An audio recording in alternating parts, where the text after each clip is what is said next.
right, everybody. Well, thank you for tuning in to this episode of Get Mom Ready, where we have conversations to help moms navigate the tension between work and life and all the things that we are juggling and balancing as women and as moms. And I am so excited to have Hillary Sutton on today's episode.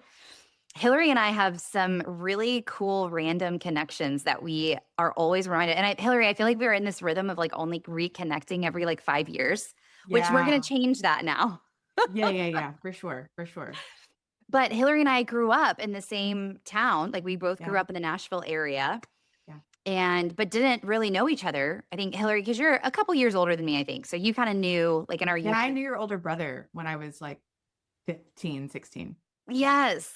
That's so great. I was just texting with him. Aw. And then, and yeah, I feel like we probably didn't ever like really connect though personally. Then I went to college in New York And I lived there and for a little while.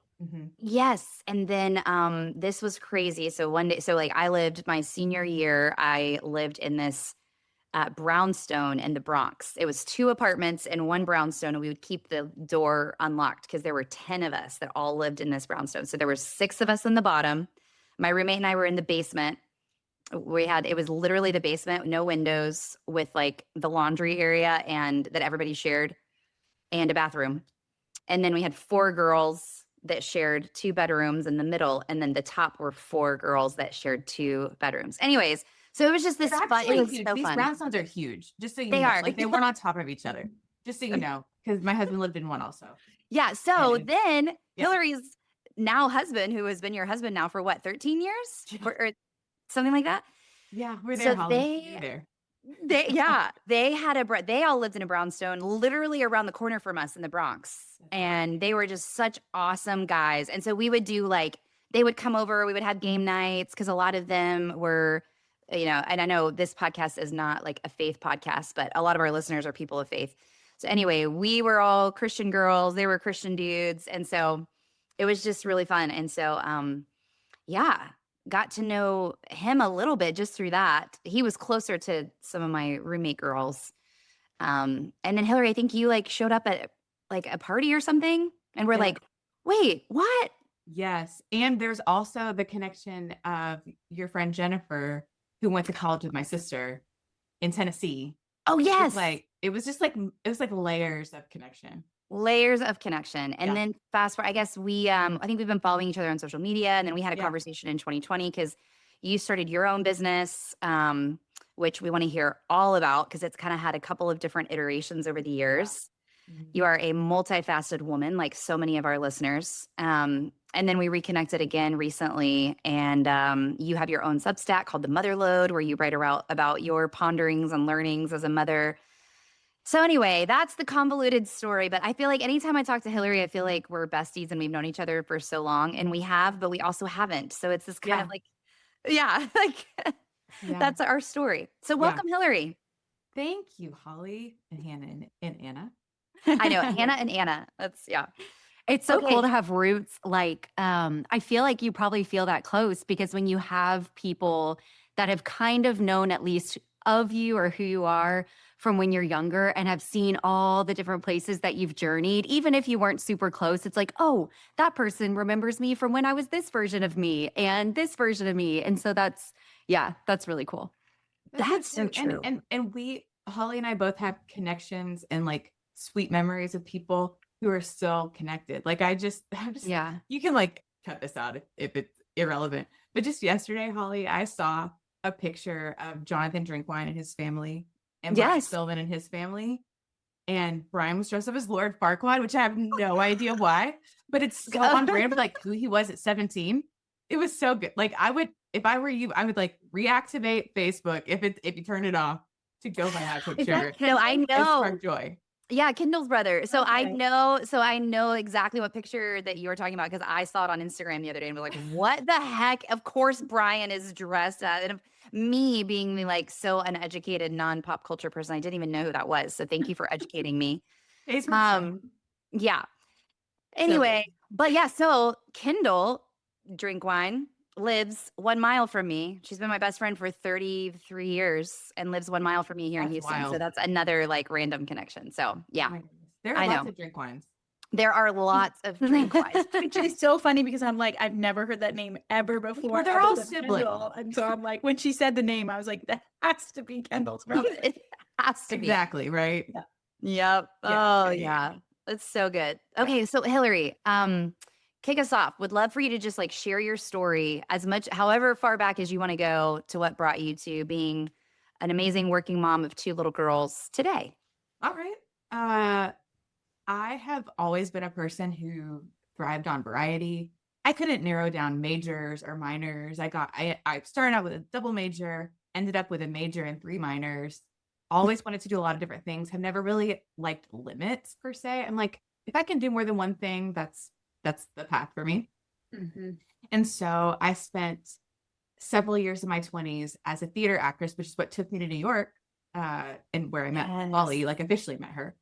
And when I was there, I thought, I don't know if, like, when you're a theater actor, you are committing to your career over putting down roots, over relationships, or having a family, over these other things. It's a challenging and it's a difficult career that you have to make real sacrifices for.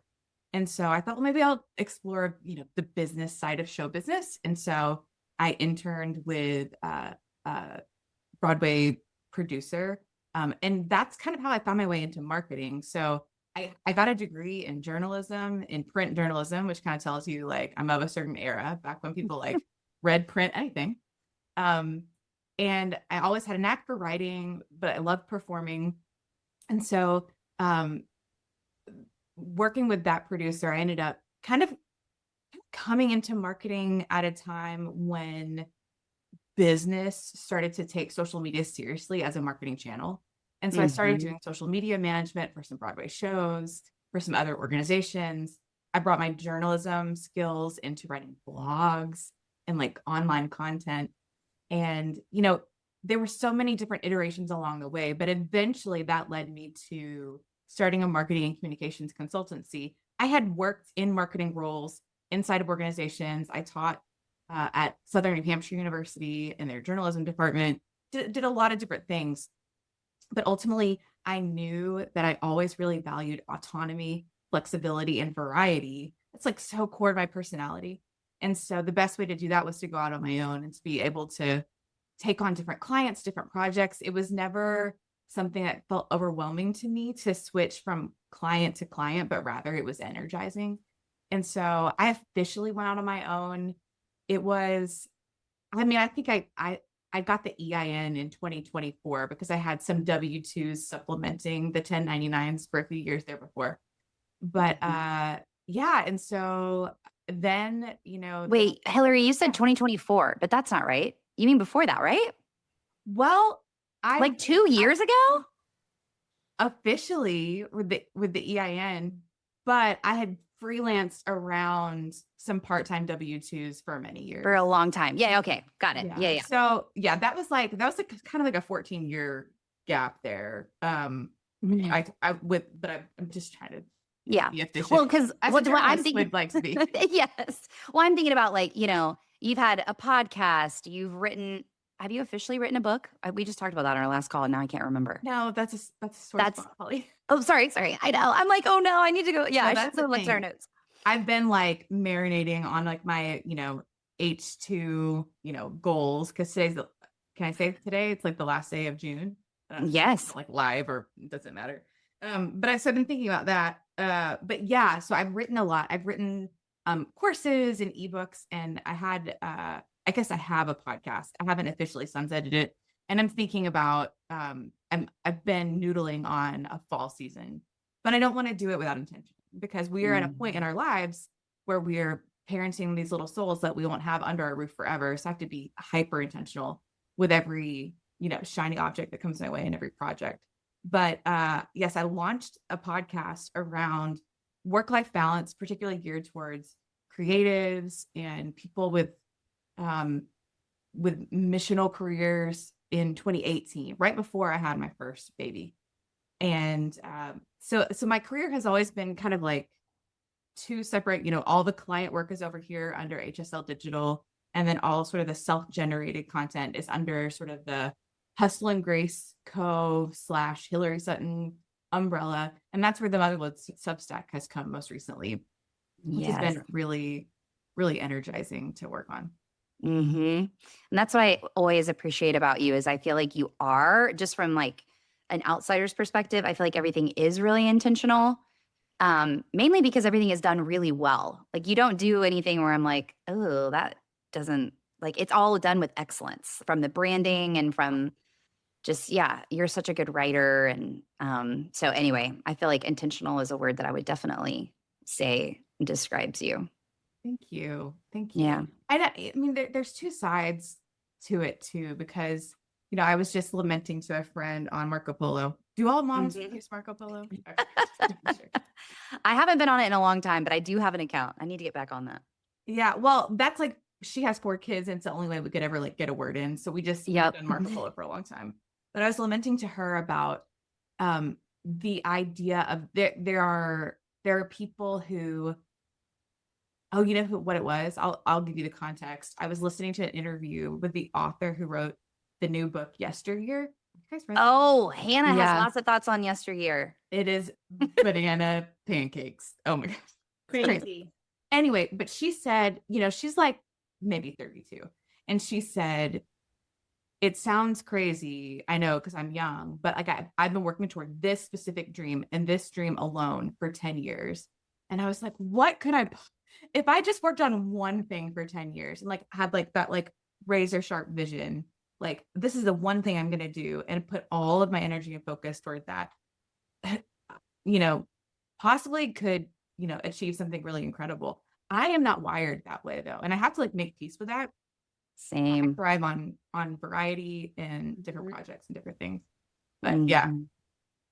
So because you thrive in, you know, having a lot of things going on, but you also want to be really intentional, how do you determine what deserves your yes when there's so many things that you want to say yes to? Like, how do you have like a set list of things? Like if it falls in these categories, then I say yes to it, or do you just go by what you're feeling that day? How do you determine? Gosh, that's such a good question. I would like for there to be like a formula. And I think I probably even like True. workshop this with Claude. Like, what is the formula for the things that I should say yes to? And it's not that clean cut, but I will say if it isn't something, I mean, I'm sure you guys have heard that whole like if it's not a hell yes, it should be a no kind of a thing. Like that is with in certain areas of life, I definitely try to adhere to that. But I think it just depends on, you know, how it affects like a range of things. I wrote an article not long ago about all of the math I'm doing before I even make a decision to do something that's like just for me. Like what, as I mentioned, like I was a theater actor in my 20s, and I would really love to get back into that, but it now has such like a cascade of effects for my kids. My husband works a lot, so I have to pay for babysitters for various, you know, even if I'm doing like volunteer theater, then I'm like paying for someone to watch my kids while I go do like this fun, like, you know, sparkly thing. But in addition to that, it has to really feel like it's worth my time. Like the director needs to be someone I want to work with. The show needs to be right. The quality of the production, like there's all these things. And so it really just depends on the project and like the family priorities. Like some things like income and finance and like that kind of thing, that there are things that just have to be. But optional things, you know, are different. Yeah, I think about that a lot of times too. Like, how much joy will this bring me? And is it worth like the cost? And whatever the cost is, not like financial, but just like inconvenience of like the other person, like your spouse, or, you know, if you're asking for help, like even if I'm asking a friend, like, pick up my kids because I want to just like do something for myself. Like, I'm like, is it worth it? Like, am I gonna feel so amazing after that? Like this was, and it's like, why are you putting that pressure? Like I put it on myself. Nobody else is like, on a scale of 1 to 10, was this worth it? Like, Right. Who else is doing that? Well, but I think Me. you know, as I'm thinking about it, one thing that I had a habit of doing every year is starting off the year by imagining that it's kind of like New Year's Day of the next year and like journaling in retrospect, like 2026 was so great. Here's why. And that gives me clarity on like kind of what to prioritize like in advance. It's like a mental trick, I guess, just helpful. That's so smart. Well, and that's reminding me of you wrote a few months ago on the Motherload Substack. You posted an article about a letter that you had found that you wrote to yourself like 14 years ago, which kind of reminds me of what you're saying. Like in this letter, you're imagining a life, you know, in the future, and you're writing about what you envision that life to be. And then your Substack article was, you know, your husband had found that and was showing it to you, and you're reading it.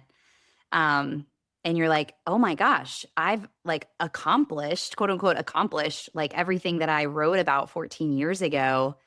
And what I took from that personally was just to, as someone who is always craving the next thing, of like pausing and reflecting on, wait a second, my 14 years ago self, I've arrived at anything I could have imagined in that moment, even though I can often just feel so behind and be so hard on myself in the moment. So yeah, can you kind of share about, I sent it to Anna and Hannah ahead of this, just because it was so powerful for me to read your thoughts and reflections on reading a letter from yourself 14 years ago. So yeah, talk to us about like what that experience was like and what were your own learnings as you were reading it.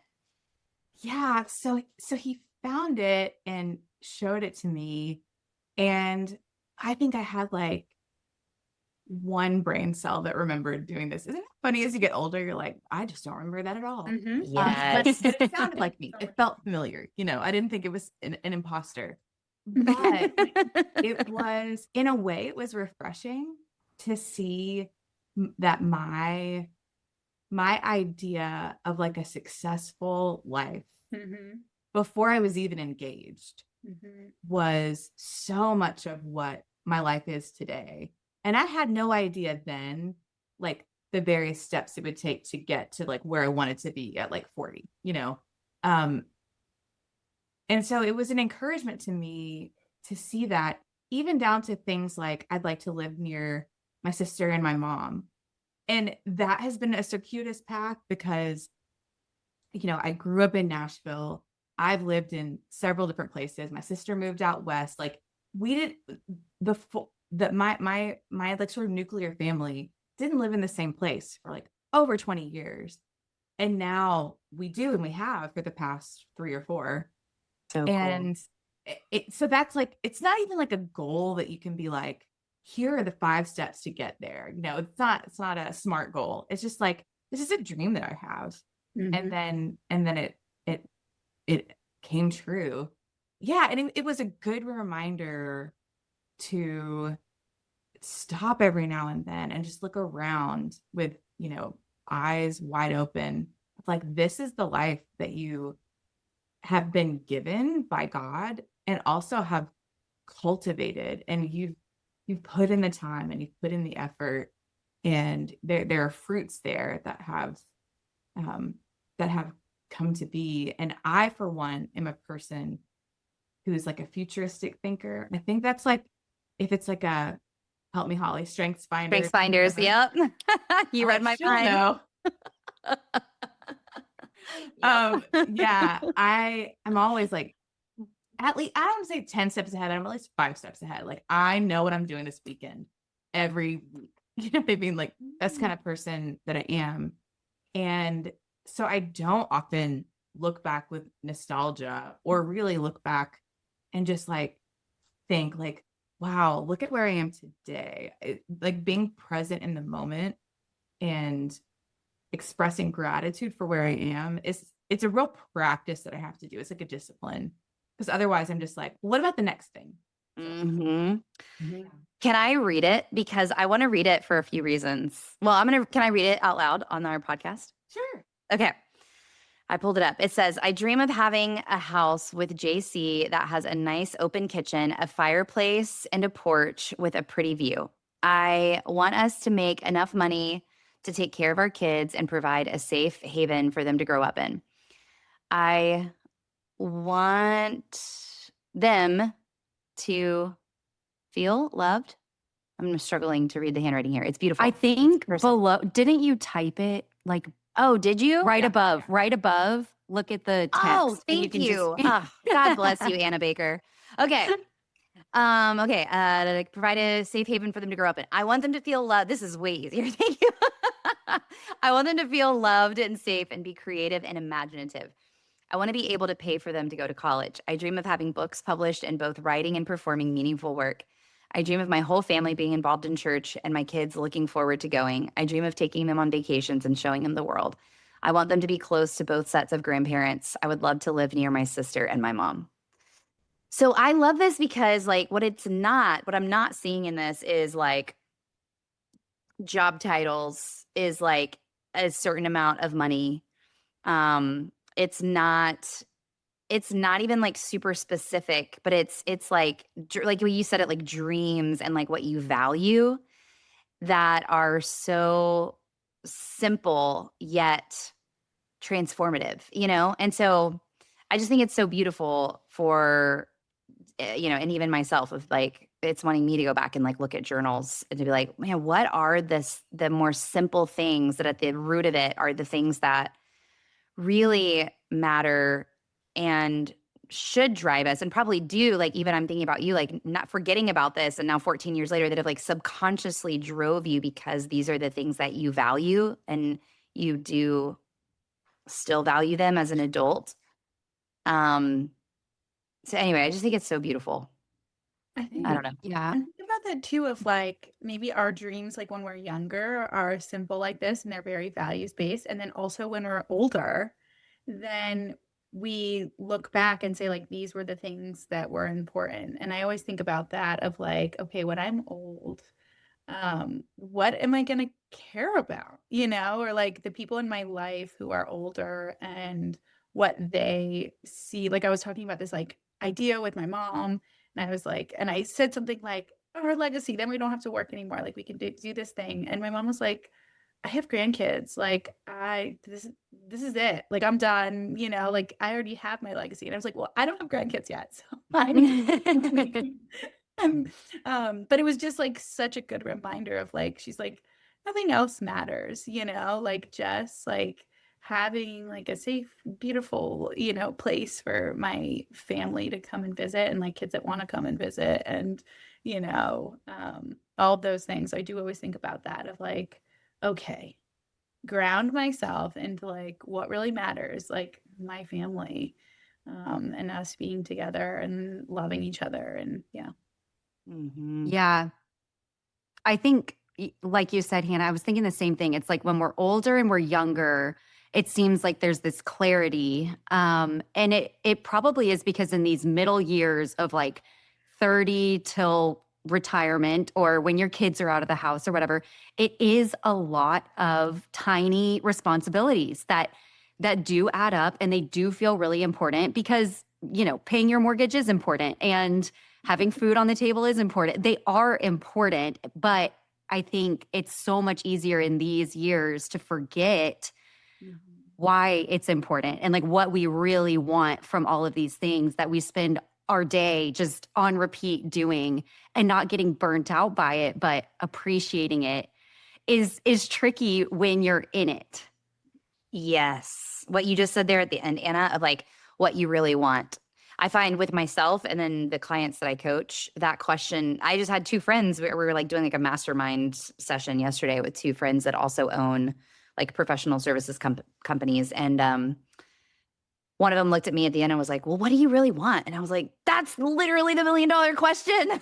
Well, what I don't know. And then Yeah. that's what I ask my clients. And it's like, I don't know. And so anyway, maybe that's why I'm connected to this so much, because it's like, this is what the essence of Hillary at 25, 6, whatever. Yeah. Like, this is what you wanted. And when life was simpler and you didn't have like all of the responsibilities and the demands that can feel so overwhelming, I'm speaking for myself, you know? And so how anchoring to be able to go back and look at that and be like, that's what I really wanted. Is that still true or not? You know? Yeah. And there were some things like baked into that note that were sort of like given, like, I want to marry this person. I want to be a mom. I want to own a home. I want us to be in a financial position to do these things. That what that looks like could be, 100 different ways. I want to have Yeah. a career. And so I there's something freeing about the fact that it wasn't like it must be this and it must be this and it must be this, but rather it's like, inside this like kind of sort of broad container, you can grow and become, a different person than you maybe even anticipated becoming. And that still is a fulfillment of a dream in a way. Yes. So, yeah. Okay, as I was reading that out loud, something else came to mind that I want to ask you about. You used the word imagination as you were telling your story. I can't remember how you used it, but you said, oh, maybe you were With the like, kids, like you want your kids to have, right?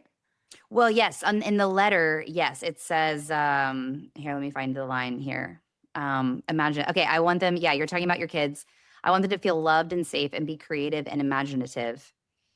But then I think earlier too, Hillary, maybe it was when you were talking about like what you always imagine, like it's the end of the next year. Mm-hmm. So anyway, and then I know that you are such a creative person. I'm so curious because you use the word imagination like twice in our conversation so far of like, is imagination important to you? I assume that it is. And like, how do you feel like as a mom, how do you think about imagination being a mom versus when you weren't a mom? Well, that's such a good question. Wow. I feel like that's like tying things together for me, even as you ask that. There's a quote.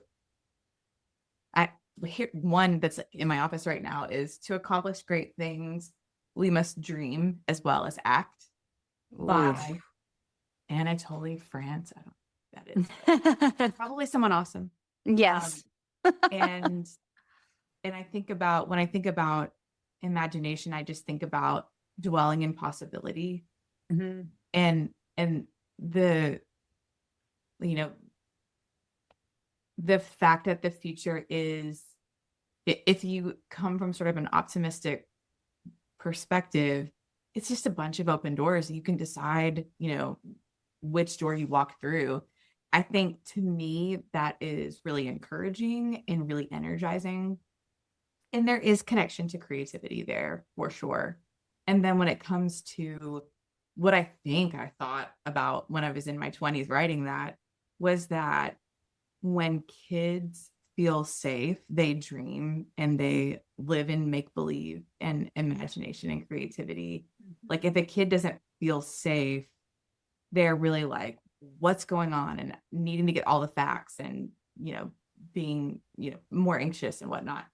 And so I think I certainly as a kid felt like utmost freedom to, live in whatever sort of alternate, creative reality I had on any given day.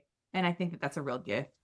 So yeah, I mean, I think that creativity and imagination can really carry you far in life, in your career, in your work, but also, I think it does kind of go back to that futuristic sort of way of thinking. It's all sort of connected in that way of, just thinking like, wherever you sort of aim, like you can go in that direction. It's just a matter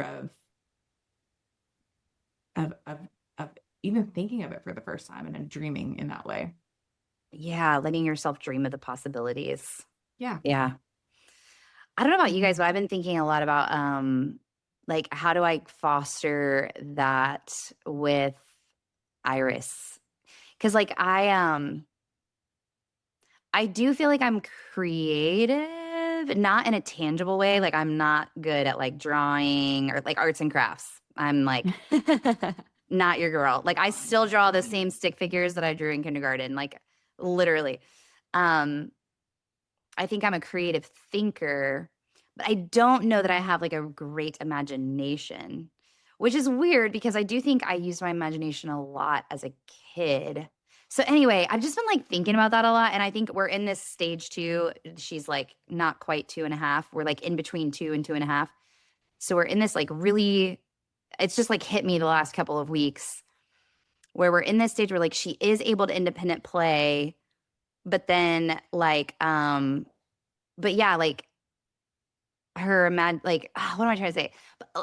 But there's like I think she and I are both trying to figure out the like, but what does that mean? Like, because we don't have a ton of toys, and I kind of did that intentionally, honestly, for my own sanity. I like can't do a lot of clutter. And so like she is starting to play with like stuffed animals and that kind of thing. But yeah, I guess that's like it's been sparking for me like imagination. How do I create environments for her to be able to like use her imagination without either being prescriptive about it, but also without having clutter everywhere. I don't know what I'm saying. I think I'm just processing. Hannah, I don't know if you want to like. I'm like, I think you're just doing what you're doing. I think imagination comes from like playing and just being able to create something. You know, there's no like great toy to buy so that they can like create their imagination. I think a huge piece of it is like being bored. Oh my gosh, like you know, just being able to create something and imaginative play, I think starts with them doing the things that like they're already doing or you're already doing, right? Like they're copying cooking or they're copying. I mean, like Nora just walks around, she grabs a baby in her arms. This is my daughter, she's 20 months.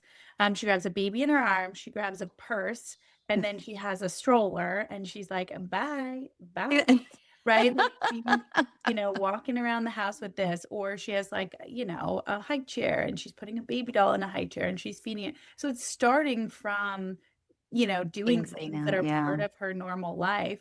But as she gets older, she's going to create a little story, you know, or like Charlotte and Penny are going to they're making up some sort of world that they have in their room that's like, this is the kid and I'm the mom and you're the this and you know, and they're making up some crazy story that I'm like, what happened? Like how that's and so died and that, you know, and you're like, whoa, you know, but like, someone's always in jail at our house. Someone's always in jail. I'm like, I don't know where you learn about jail. No matter where she's playing, there's jail everywhere.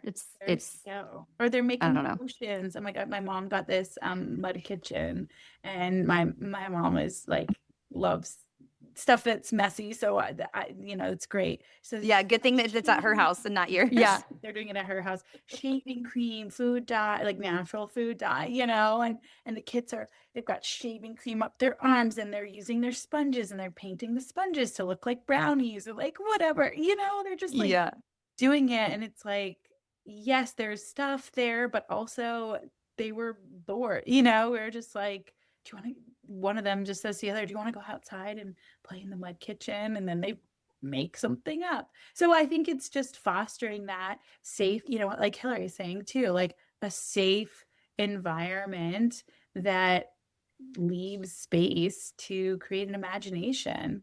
Yeah. Oh, so good. That's it. I think there's no, Holly, this might be hard, but there's no product.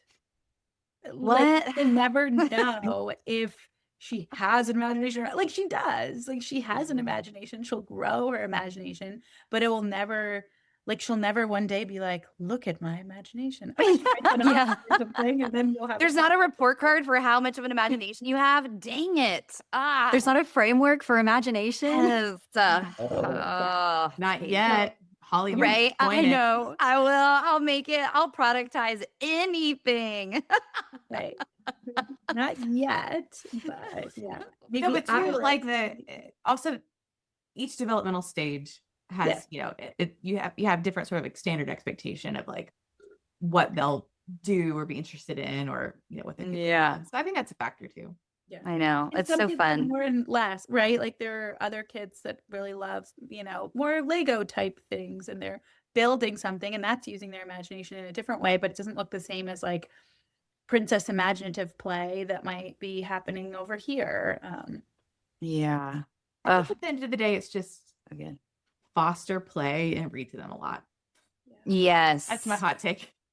I know. We do read a lot, which I'm like, if I do nothing else, at least she is being read to. I can check that off my own report card. Everything else probably not even on the report card, but the reading is good.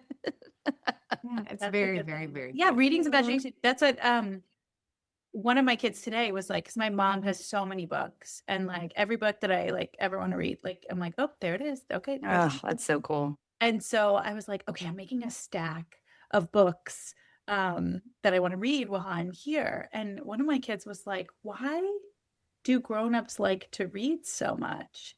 And I was like, well, like to us, reading is like play, you know, like when you read a book, you're kind of in there in your brain, you feel like you're there.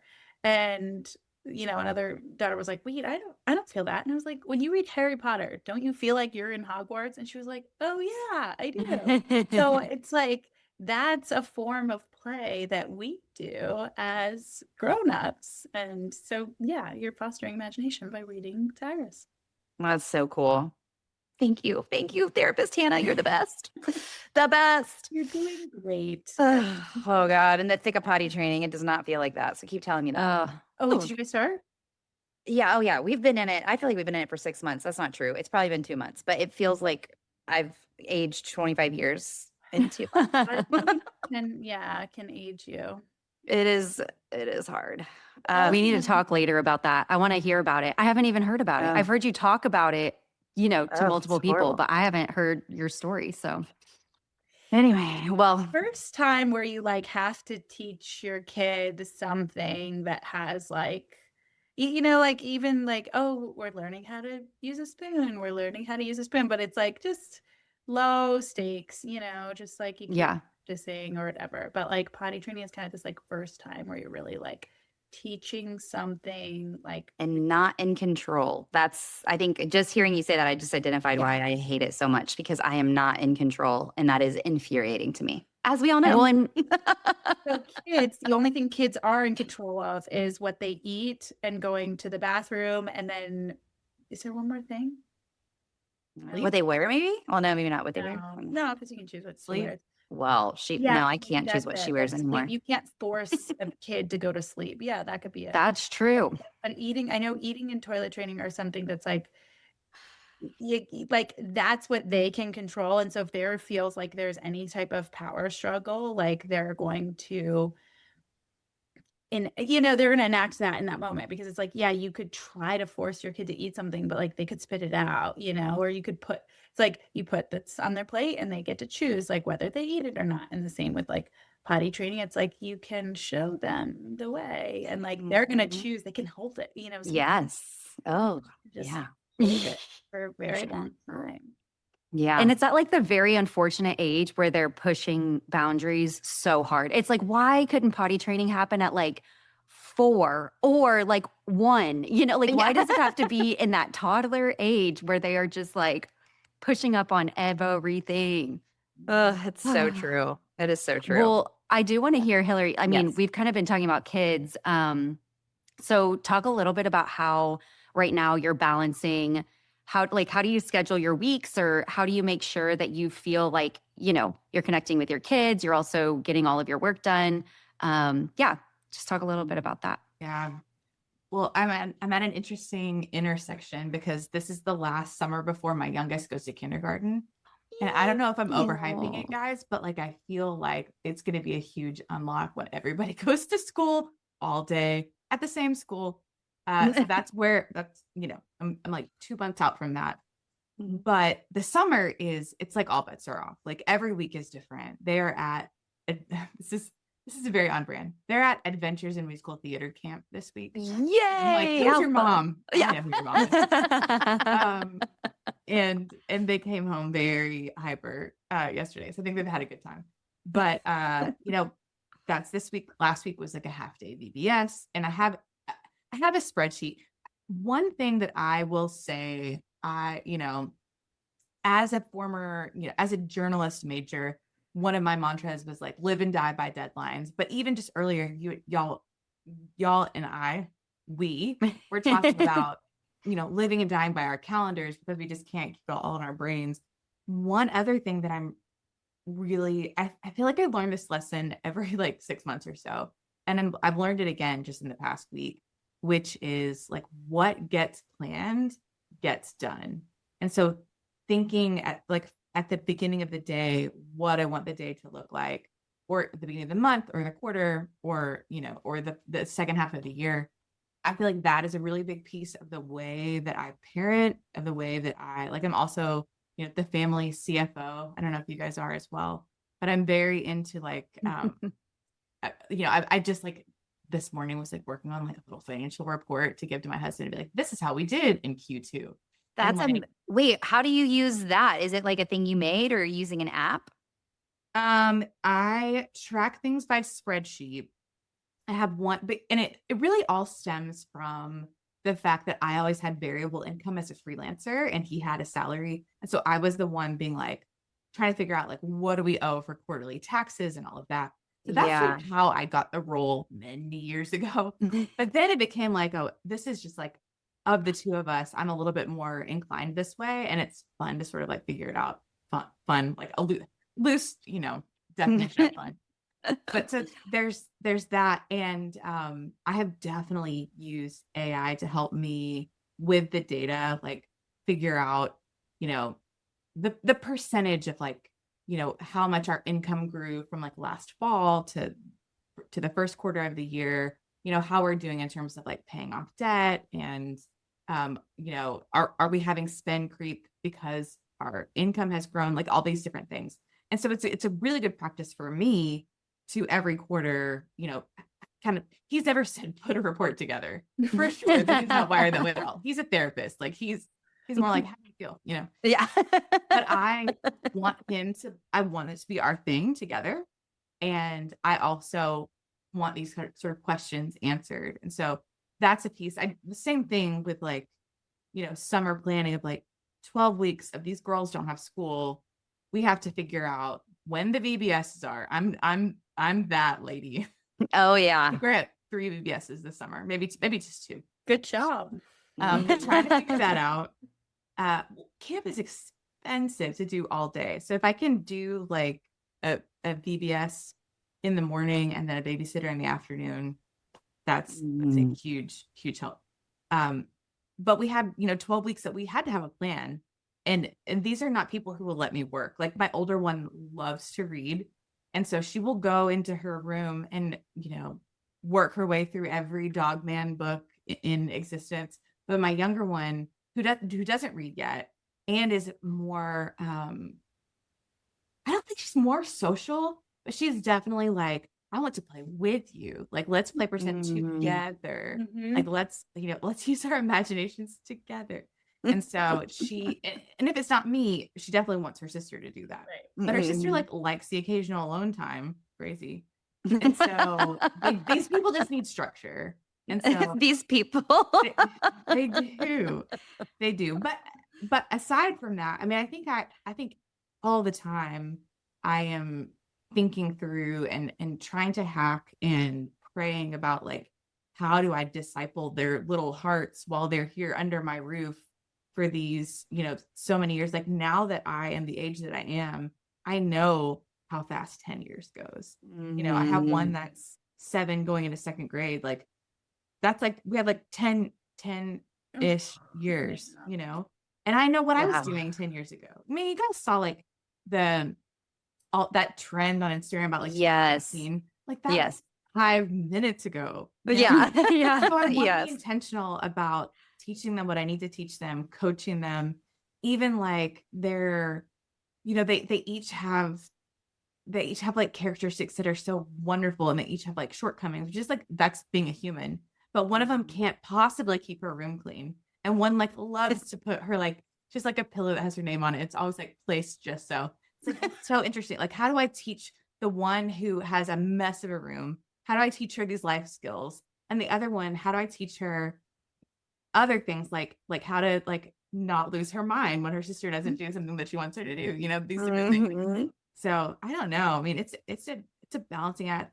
It's a juggle, and it maybe the draw to planning is a feeble attempt at control, but minimally it is being intentional, which I definitely want to do. So there's that. I don't know. There's that word again, intentional.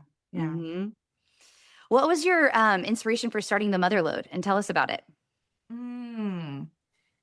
The inspiration for starting the Motherload Initially it was a couple of things. One, I have had this podcast and this content around work-life balance, but I started that before I was even a mom. And as I became a mom and then a working mom, I realized that work-life balance really looks different for different people in different phases of life. And I didn't see someone sort of addressing that specific group of people. And so I thought, well, what if I sort of narrow into at least, take a spin with focusing my content sort of down to this very specific life that I live. And so it sort of started there. And then also I was working on some longer form writing, which is maybe sort of the beginnings of the book. Yeah. Which is like, it's not prescriptive of like, here's how you become a working mom who is happy and balanced and everything's perfect. Like, it's not that, but it is like essays of like, these are challenges that I've had and things I've learned along the way. And these are things that, the culture or society tells you are implausible or not possible or not worth wanting, but they are worth wanting and they are plausible and you can do it. But that's sort of where it all came from. That is so cool. Well, I love it. And I think anybody, especially if you are a working mom, to go follow Hillary, or really go to getmomready.com, subscribe to getmomready.com, and then you will be able to see all of the links of this episode, which we will include the Motherload in that. And you can subscribe. Both Get Mom Ready and Motherload are on Substack. Hillary, maybe we can even add you as an author, a co-author on this post. Oh, yeah. That'd be awesome. Yeah. Let's do it. So that people can learn more about it because it's so good. And I think you publish once or twice a month, I think is what your cadence has as been. of now. Yeah. Mm-hmm. It's so good. And you're just such a good writer and so vulnerable. And I always just have a couple of like personal reflections every time I read your writing, because it's just good to pause and reflect, and like the one that we read together today, like the note that you found. So thank you.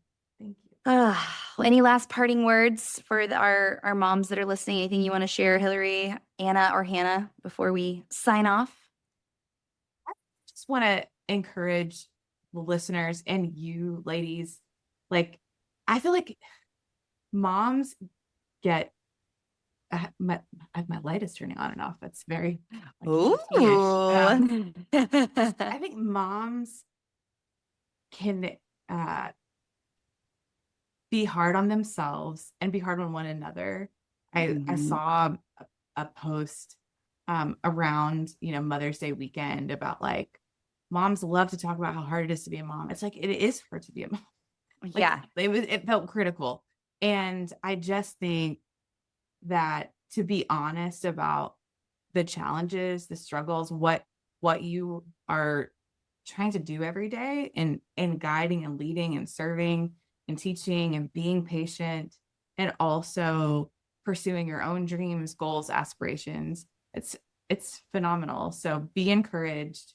This really is a season, and whatever the season is, whether you're potty training or, or you're whatever it might be, whatever the challenge might be, it will, this too shall pass. And any sort of behavior or frustration or challenge that you're having with your kid, it is not a reflection on your ability to be a good mom. Like, you are loving them well, you are doing a good job. Stay encouraged. So good, Hillary. We're so grateful. So beautiful. Have you on. Hannah, were you going to say something? No, I love that. No. I know, it was so good. I felt your light started flickering because it was like, here it comes, the moment, the mic drop. This is moment. important. Everybody listen. Well, thanks again, everybody, for listening. Go to getmomready.com to subscribe, where you get our weekly Sunday reset, which we each take turns writing every week, and then also our Tuesday podcast drop.